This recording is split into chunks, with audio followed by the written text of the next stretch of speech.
श्री सच्चिदानंद सतगुरु साईनाथ महाराज की जय। बाबा का श्रीमती प्रधान पर अनुग्रह। यह लीला उस महिला की है जिसमें बाबा से भेंट करने के लिए शिरडी जाने का साहस, भक्ति और दृढ़ संकल्प था। इनके विषय में जानकारी ठाणे निवासी भक्त मंगला प्रधान द्वारा प्राप्त हुई। श्रीमती प्रधान का मूल नाम और शिरडी यात्रा की तिथि की जानकारी उपलब्ध नहीं हो पाई है। यह सासी महिला मंगला प्रधान के पति की दादी थी, इसलिए उन्हें हम श्रीमती प्रधान कहकर संबोधित करेंगे। श्रीमती प्रधान रायगढ़ नगर के बाहर की भूमि पीयन गांव सवार रसाई की निवासी थी। वे बाबा से मिलने को उत्सुक थीं, इसलिए उन्होंने अपने पति से शिरडी जाने की अनुमति मांगी। इनके पति ने इन्हें मना करते हुए कहा कि मैं तुम्हें जाने के लिए एक फूटी कौड़ी भी नहीं दूंगा, फिर तुम कैसे जा सकोगी। पूरे परिवार ने इन्हें जाने से रोका और इनका विरोध किया। मंगला के ससुर याद करके बताते हैं कि मेरी माँ कुछ क्षणों के लिए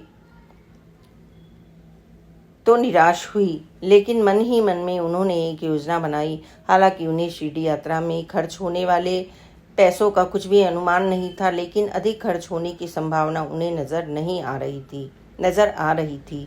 इसलिए उन्होंने मायके से उपहार में मिले सभी आभूषण गिरवी रख दिए। शिरडी कहाँ और किस क्षेत्र में है, इसकी भी जानकारी मेरी माँ को नहीं थी। वे बहुत हठी थीं और एक बार निश्चय कर लेने पर उन्हें रोक पाना असंभव था। इसलिए सावधानी पूर्वक उन्होंने कुछ जानकारी इकट्ठा कर ली। उन्हें इतना पता लग गया था कि शिरडी अहमदनगर के समीप है। जब भक्त अपने हृदय से अपने इष्ट से मिलने की हूक उठती है तो वे अपने हर श्वास के साथ मन में आत्मा को भी उनके चरण कमलों में समर्पित करने की कोशिश में जुटता है, तो परम अलौकिक सत्ता भी उसके समर्पण की उस डगर को बिल्कुल सहज कर देती है। हर कार्य स्वतः ही पूर्ण होने लगता है। मेरी आयु उस समय 13 वर्ष की थी। मुझे साथ ले उन्होंने वह लंबी कमर तोड़ व थकान पूर्ण शिरडी यात्रा की। यात्रा के पहले चरण में बैलगाड़ी द्वारा सवार रसाई में खपोली करजत तक 100 मील लंबा रास्ता तय किया। फिर करजत से रेलगाड़ी द्वारा हम किसी तरह शिरडी पहुंचे। यात्रा के दौरान मेरी माँ को एक घोर चिंता कुरेदने लगी। शिरडी अक्सर विषुचिका महामारी से प्रभावित हो जाती थी। अगर मेरा पुत्र विषुचिका से संक्रमित हो गया तो मैं क्या करूँगी। खैर, हम शिरडी पहुंचकर बाबा का दर्शन करने लगे। जैसे ही माँ ने द्वारिका माई की सीढ़ी पर पाँव रखा, बाबा चिल्लाकर बोले, क्या तुम्हें किसी ने यहाँ आने के लिए कहा था? तुम अपने आभूषण गिरवी रखकर यहाँ क्यों आई हो? अपने पति के मना करने के बाद भी तुम यहाँ क्यों आई हो? क्या मैंने तुम्हें यहाँ आने के लिए कहा था? उस समय मेरी माँ को बाबा की अंतर्यामिता का प्रमाण मिल गया कि बाबा को घर में घटित घटनाओं की पूर्ण जानकारी थी। उनके विचार थम गए, अंतर्द्वंद खत्म हो गया। उनका रोवा रोवा आनंदित हो उठा और वे फिर बोली, बाबा मैं आपके लिए क्या सेवा करूं? बाबा बोले, क्या तुम्हारा पुत्र विषोचिका रोग से संक्रामित हुआ?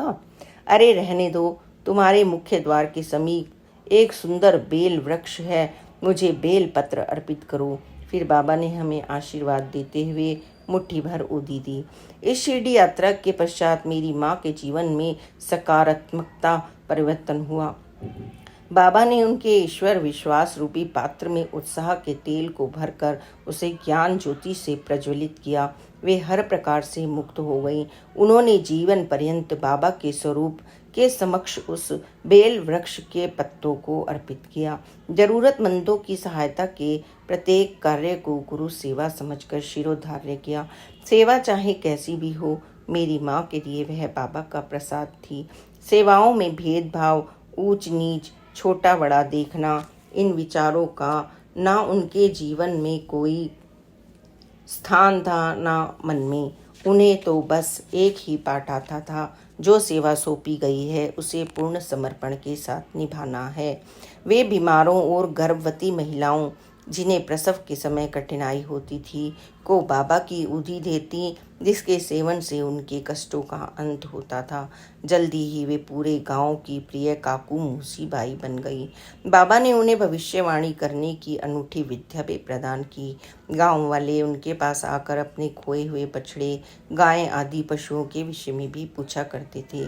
काकू बाबा से प्रार्थना करती कि उनकी असीम प्रेरणा और कृपा से गांव वालों को उपयुक्त स्थान बताकर वे खोए हुए पशुओं को ढूंढने में मदद करती हैं। वे किसान, चरवाहे और गरीबों, बेसहारों की हर प्रकार से सहायता करती।